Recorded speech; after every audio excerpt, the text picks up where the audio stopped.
Cheers. Cheers, mate. Thank you very much. You're welcome. Muchly appreciated. Yeah, no worries. All right.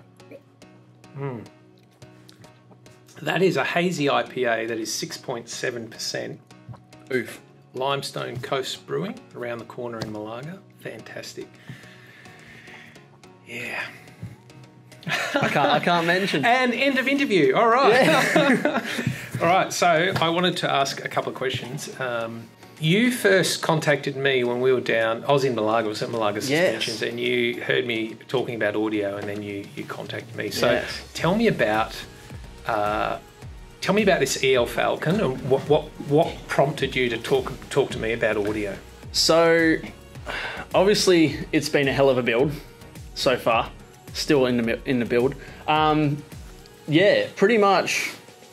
I was at a point where I was, like you say, I was down the road getting some suspension work done, and you come waltzing through the door in your nice Jeep with your shirt on, and I was like, this guy knows his audio, he looks well set up.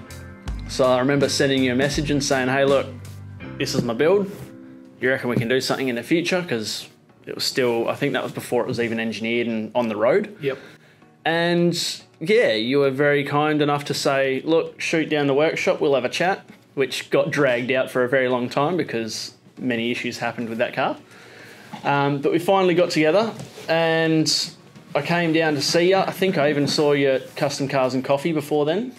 And we had a quick look over the car, and then your brain started ticking away with ideas. Yeah, and it got to a point where with the build, I essentially ran out of budget. I had plans to put a decent stereo in it, and then life happens and other things happen. Got to a point where I remember I said to you, I'm going to have to put it on the back burner because I just cannot get it done. Had other priorities that I had to spend money on, became broke. So some of that was regarding your health. Yes. So during the last 2 years or so, I've always, well, for a very long time, I've had mental health issues as far as depression and anxiety, and what I can only assume is part of ADHD as well. But then I did struggle with some depression during the build, which sort of put me in a few slumps. My videos show that through and through. Yeah, I picked up on that actually. But like there's highs, there's lows. And I also, in some of the videos, I look very creepy because I had a squamous cell carcinoma in my eye. So I thought I had a pterygium, which is just a growth in the eye. And while... So effectively that's cancerous. Yes. Yep. So the pterygiums are fine. They're just a growth. And that's what we thought it was. That's what the first doctors thought it was. And then it started irritating me. So I said, look, I need to get this sorted. Went to the specialist and he said, yeah, it's just a pterygium, we'll cut it out, no dramas. While I was on the operating table, he's cut it out and he said, no, this doesn't look right, I'm sending it to the lab. And then I think a week later, I got results, had to go see him, and he said, yeah, pretty much you've got, going by what they had from the lab, it was a squamous cell carcinoma, which is a step before melanoma, as far as I'm aware. And it went right to the edge of the biopsy, which means there was still some in the eye. And from then, I was given a script for pretty much radioactive eye drops. And it was essentially a virus that you put into your eye in these eye drops, which it seeks out cells, becomes the host, kills it. And it was... That sounds like something out of a post-apocalyptic movie. Yeah, it almost sounds like Stranger Things, which I'm watching at the moment. But yeah, it was... pretty hectic. That caused other issues in itself. I still don't have full vision in my right eye, and it's probably about 80% of what it was, and it will never return. Yeah. So it's still, I can see, but it's just blurrier than it used to be. Yeah. So why an EL Falcon? What was, just go back a bit and tell me about, because a lot of people will probably go, why bother? Yeah. You know, you've had that, right? Right. Oh, I'm sure yeah. You've had that. So I've had people, before you look at cars, you know, some people have commented when I've been working on the car. One bloke said to me, actually, I see you've upgraded to working on EL Falcons. And I said, well, you know, this is a pretty special car. Look at, you know, come and have a look at it. You know, it's had a chassis up rebuild. Look at the paint. Open the bonnet. You've got a FG turbo motor in there. You've got a ZF transmission. They're not cheap. But it's still an EL Falcon, man. And Yep. I get it. But what's the thing with that car for you? Because it's almost like that's the car that broke you. You've had health issues, you've had mechanical issues with that car, but you finished. And I'm still persisting. Yeah, you still so you didn't give up. I get all that. But what is it about that car that's so important? The drive for that thing is my second ever car. I started with a TM Magna. Terrible car. Oh, I know. Loved it, but it was terrible. Oh my god. Yeah, the old 2.6 Astron 2. Yes. Single overhead cam. Yeah. Yeah. Loved it to bits. Sold it. Bought an EF Falcon. I'm talking like I'm 17. I'm in my EF Falcon. Bog stock GLI, 6-cylinder auto, the crappest of crap, had rust, had everything. I fell in love with the shape. I fell in love with the comfort. It's just like, it was an old Falcon. It was a bunkie at the time. I think I paid like $2,000 for it. And this is back when you could pretty much pick them up for $600. So I well overpaid for that. But I loved the shape. Out of all the Falcons there are, I loved the E-Series so much because in my eyes, it's a very unique shape. Then they went to the Ugly Duckling AU, which the mighty AU have a cult following. They do. They do. But yeah, so I started with the EF, and then this is when forums were a big thing as well. Yep. And there was a bloke that had swapped a BF F6 driveline into an EF, and I lost my mind. And this is back when photos were 120 by 120 pixels. And, you know, I was dark ages, as my son would say. Yeah, and I was in love. I was like, man, that's awesome. Like, I never thought I'd get to a point where I could do that.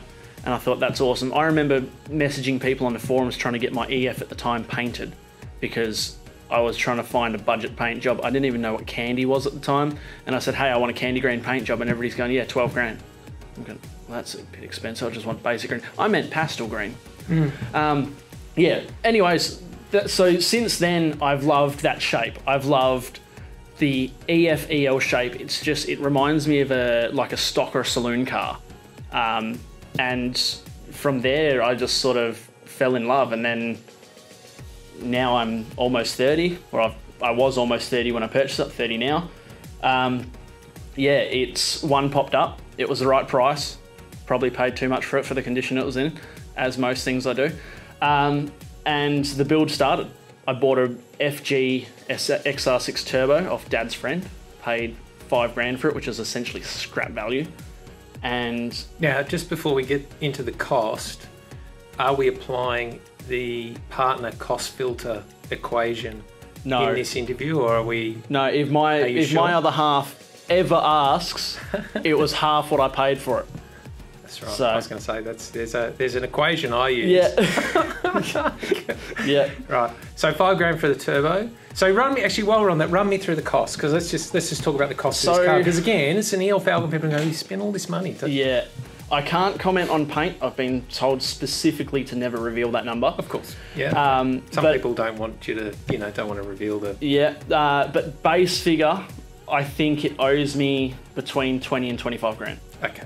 So yeah, as is, which is pretty cheap. It is. So that is thousands of hours. Yeah. And learning skills. Okay, so the value for you is the work that you've done on the car and the process you've gone through and the knowledge you've acquired and 100%. The lessons you've learned and skills I've picked up. I learned how to TIG weld with that car. I've done TIG welding previous, but never to an extent, just little bits. But yeah, as far as base cost, about 20 to 25. I can break that down if you wish. Break most of it down. Initial purchase price, $1,500. And now you've got a sound system that we calculated to be around the $9,000 mark with labour. So that's components and labour. The labour, of course, is in the doors. Yeah. Mainly, and the parcel tray, because it was all custom fabricated. At the components, 5-channel amp, front stage, which still blows my mind. Sub. Yeah, so the labour, you go 4 or 5 days. So that adds to your total build. Definitely. Yeah. So, are you ever going to sell it? One, I'm not allowed to, and two, I don't think I'd have the heart to. I've put so much into it, and that's exactly why the other half says I can never sell it, because she knows the blood, sweat, and tears that car has taken from me, and temper tantrums, and all the rest. And if she asks, it cost me $5,000. So what is, with this car and your health issues and you had mechanical problems, you almost had it finished at one stage. What happened? So I was approaching the engineering deadline because they give you 2 years in principle.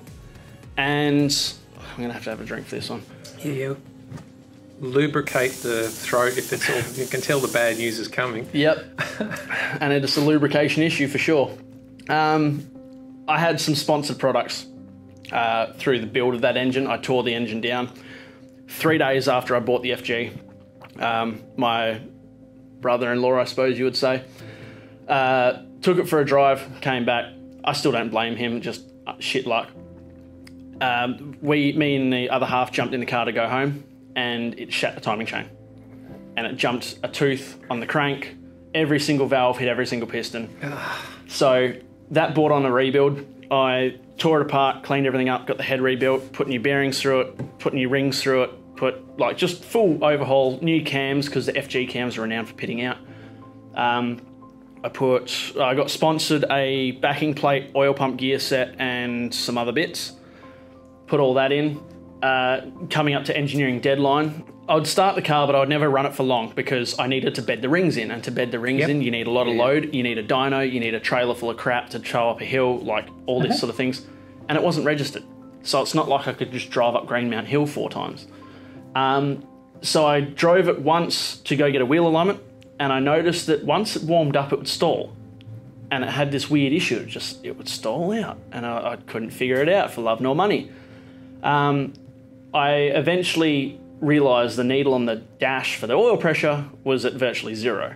So I put a mechanical gauge on it. I had 14 pound at idle when it was warm at 85 degrees Celsius. Yeah, right. And that brought on a whole lot of other issues. So the day before engineering, I had to call up and cancel. Yep. I said, look, car's not going to make it. I can't run it with no oil pressure. I've probably already done damage. So that brought on the other rebuild. So engine back out. I think it was like the 4th time it had been out by then. Stripped it down again. Didn't go the whole hog. Got down to main bearings.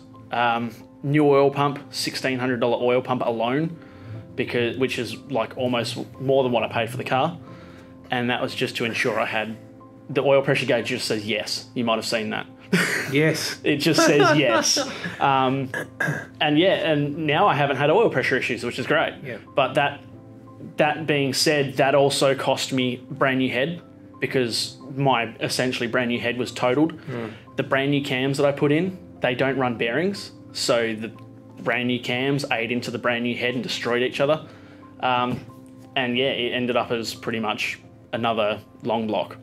So still running the same rotating assembly, but everything's fresh again. And it was a headache.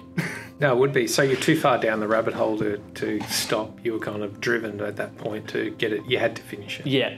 And there was like, as far as the car's concerned, there was even thoughts of just buying another motor. Yeah. And like, I've even got a spare green top sitting in my shed. And that was my backup. So if that had any more issues, or even if it has issues now, the green top's going in. And then I'll run that till it pops. I'll build that again. Would you do it again? Painfully, yes. Yeah.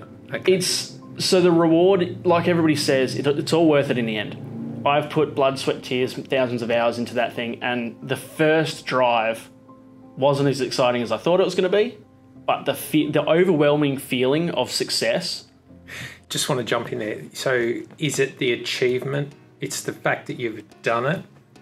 A lot of people talk about doing these things, right? Yeah. But but there's a lot of talk and there's always a lot of perfection, and then nothing ever gets done. There's all the, so you got to be out there, just do it.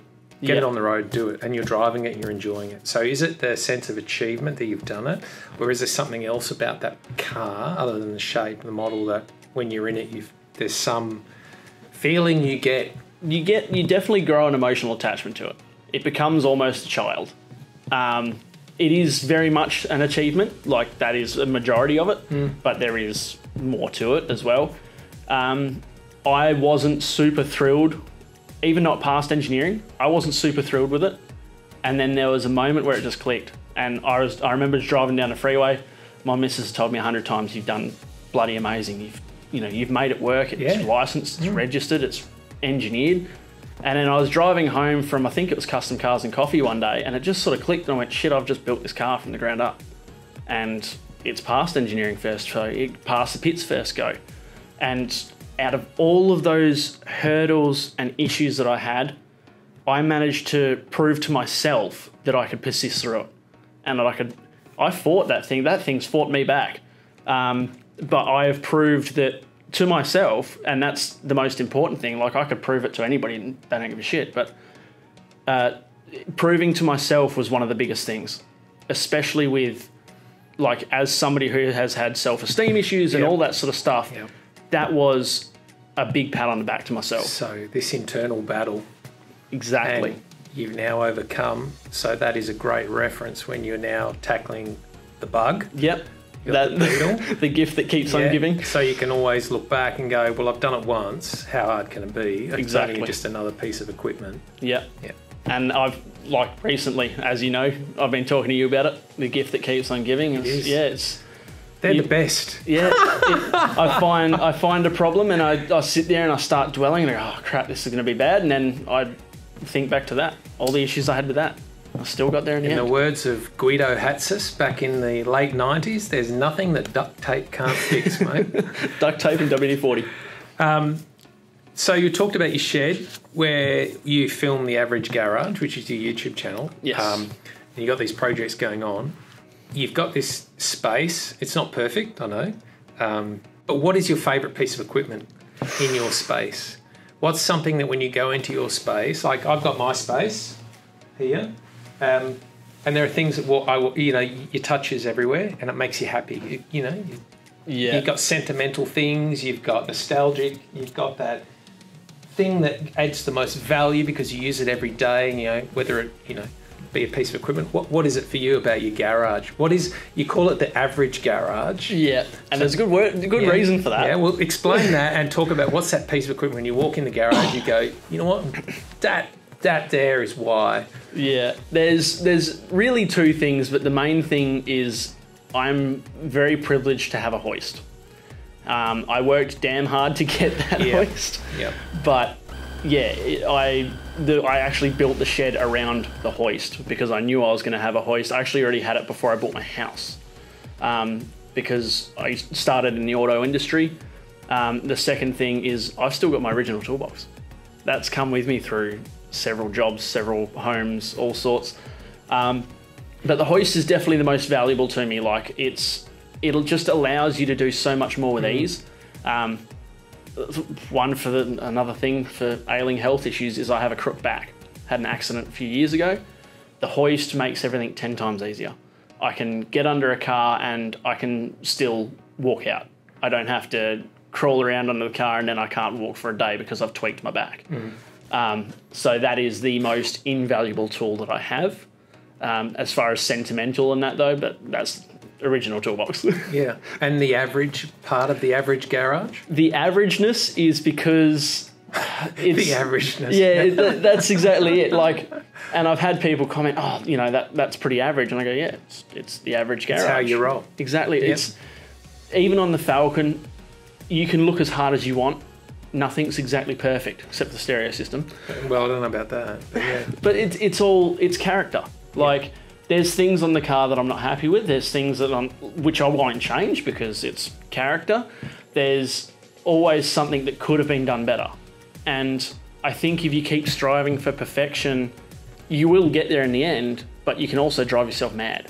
And there's compromises you've got to make. There is. To get something on the road, like with regards to a car, to get it on the road running, you have to compromise all the way through a project. Otherwise, it's never, ever going to be finished. And how many people do we know that have those projects that sit there and 2 decades go past and that person still has that car? I'll do it up one day. It'll get there one day because they're striving for that perfection. And they're missing, it's the joy of having it on the road, driving it. Yeah. That's why we're doing it, right? It's not to spend a lifetime building it and then you don't enjoy it. That's the thing. And like, I remember the first day I drove that on a permit to go get the wheel alignment. It was like I was saying, it wasn't the most thrilling thing, but I'm also I was a bit worried I was going to get pulled over because it had no plates on it. It looked like bunky because it had no paint on it either. It was real ratty paint. But at the same time, I remember leaving the servo. It's even on my video on YouTube. And I left the servo and I was like, wow, this is awesome. Like, it's on the road. So that first drive is what makes you sit there and you just go, hang on, like I've been stressing, I've been doing this, and now I can drive it. Yeah. So it wasn't legal at the point because it hadn't been engineered or licensed, but now it is. And even the first driving back from the engineers, I was over the moon. Driving back from the first pit inspection after that pass, I was wrapped, to say the least. So a lot of young guys might be watching this and they've got their little projects they want to start or have started. You've gone through the process now more than once and you're on the bug. Yes. The bug build. So check out the bug build on the Average Garage. Very interesting. It's a great little rat rod. I won't say it's a I was going to use a word before. It is a build. It's a resto mod. Yeah, but check it out. The Average Garage. It's a great little rat rod. I love rat bugs. I want to call it that.